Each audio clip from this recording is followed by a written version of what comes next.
Hey there everyone, welcome and thanks for stopping by.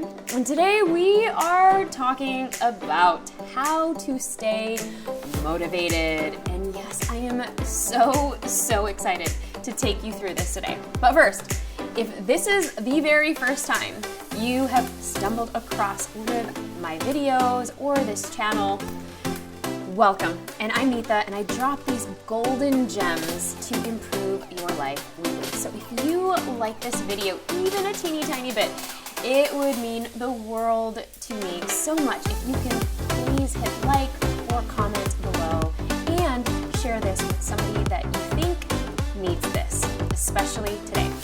So, you ready to stay motivated? All right, let's do this.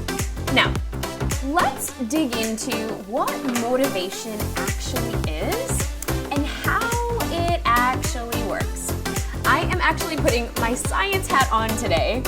So, researchers and scientists have believed that motivation is actually the willingness of the desire of someone that wants to do something. And let me repeat that. The willingness of the desire of somebody's ability to do something. It comes from the word motive, which means one's internal desires.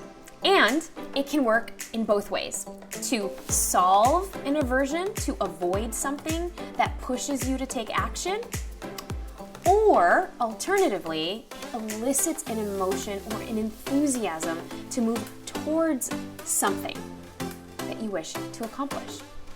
To understand how we perceive motivation in our brains. All right, we're gonna have to review some basic neuroscience and biology. Are you ready? Okay, so according to the Journal of Psychology, PsychReg, within our brains, we have this emotionally sensitive switching station. It's actually called the amygdala, where a lot of our brain chemicals and our brain hormones are released, and it lies within the limbic system. So, now, without any high stress or high fear, the amygdala directs information to the front of our brain, the prefrontal cortex. Now, the prefrontal cortex's role is then to turn that information into either long-term memory or process it through our emotional control networks, which is basically higher functions of our brain. And then it signals us to allow this response to either ignore it or respond to it. All right, if I haven't lost you yet, this flashing light is blocked in the amygdala during highly stressful or fearful states, like in a flight or fight response, which is why you are never able to be creative or motivated when you're stressed, in a bad mood, or in fear. Just think about that for a second. You can't be motivated when you are in fear of something, like something's gonna eat you up, right? Now, it's also why researchers have now studied the concept of being in a flow state to induce an optimal level of motivation. Now, flow states, according to the lead researcher on flow, and actually the book, Flow, positive psychologist Mihaly Csikszentmihalyi describes the mental state in which a person performing an activity is fully immersed in a feeling of energized focus, full involvement, and enjoyment in the process of the actual activity.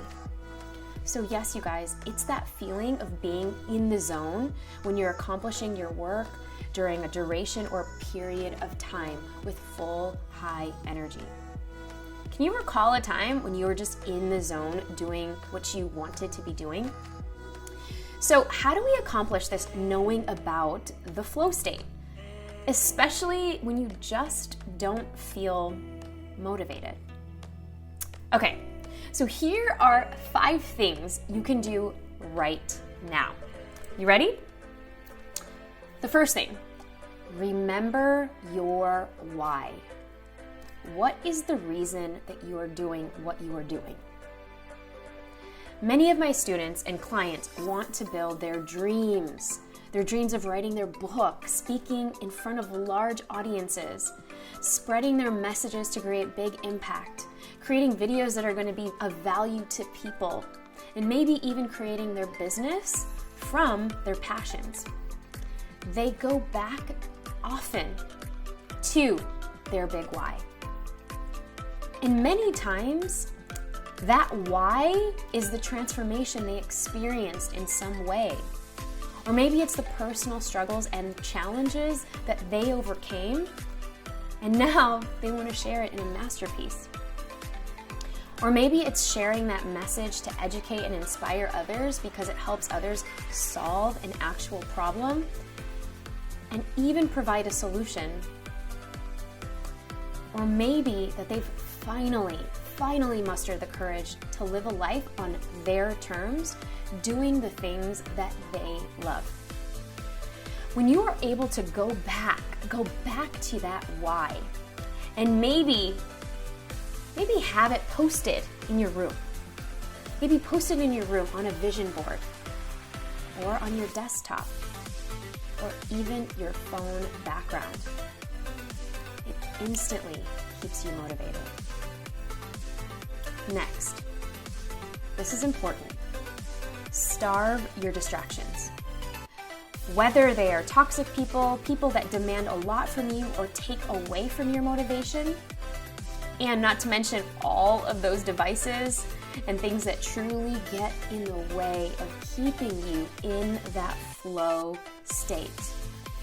These things are actually meant to distract you and take you away from traction and the desires that you wish to accomplish. Get going with strategies that will help you get focused without any interruptions. Next, I want you to break it down. Yes, I'm talking about those big, huge goals. I want you to break it down into smaller and smaller bite-sized tasks. Create a list or a task sheet. Get old school and cross them out or check that box when you've completed a task that takes you closer to that goal. And when you've accomplished at least 3 of those tasks, reward yourself. Literally. Remember that amygdala, that part of your brain that releases dopamine? Well, that dopamine is connected to the feelings of pleasure, motivation, and learning when it's released. So when you check off something from that to-do list, your brain releases a little bit more dopamine through your prefrontal cortex so that you can keep going on and on, reaping those juicy benefits of dopamine naturally. Next, conquer your reason for procrastinating. Let's not get into excuses, but there's a reason why you may procrastinate. It's time to tackle it head on so that it doesn't get in the way of you staying motivated for long periods of time. For example, many of my clients have the fear that the projects that they are working on are not perfect. So guess what? They tend to stall. They even rationalize with themselves on why it's not done yet. They give themselves excuses and maybe even find other things to do instead of the actual task they need to get done. Sound familiar? Many times, you guys, there's an underlying reason, and it's best for you to uncover because sometimes you just need to say yes to committing. You go all in, head first. Next, I want you to get crystal clear of what it would look like when you accomplish your task or your big goal. Yes, what I'm talking about is visualize yourself. Just like the best athletes in the world who pre-rehearse and constantly envision how they will come in first place in all of their competitions, in all of their games. go ahead and see yourself finishing that book, tackling that tough task at hand, and finishing what you set out to do. Next, surround yourself with high vibrations. All right, you guys, high vibes only, kids, which means positive mantras, positive sayings, motivational quotes. Consider bathing and basking yourself in positivity. Literally take control of how you think, what you let into your head, and how you view yourself to help you accomplish those goals and keep you consistently staying motivated. I remember doing this, and for months on end, when I was going through rock bottom days, and in those intense few months, I remember repeating a mantra over and over again, listening to that same Thich Nhat Hanh and Wayne Dyer audiobook over and over again, just to help me overcome my loss and actually keep me motivated during my slump. So now it's your turn. Which one of these are you doing right now? And please let me know if you've struggled with staying motivated. Let me know in the comments below. And if you've enjoyed this video, I would love for you to hit like and hit subscribe so you're one of the first to see when the next video drops. Until then, thank you so much and serve some love.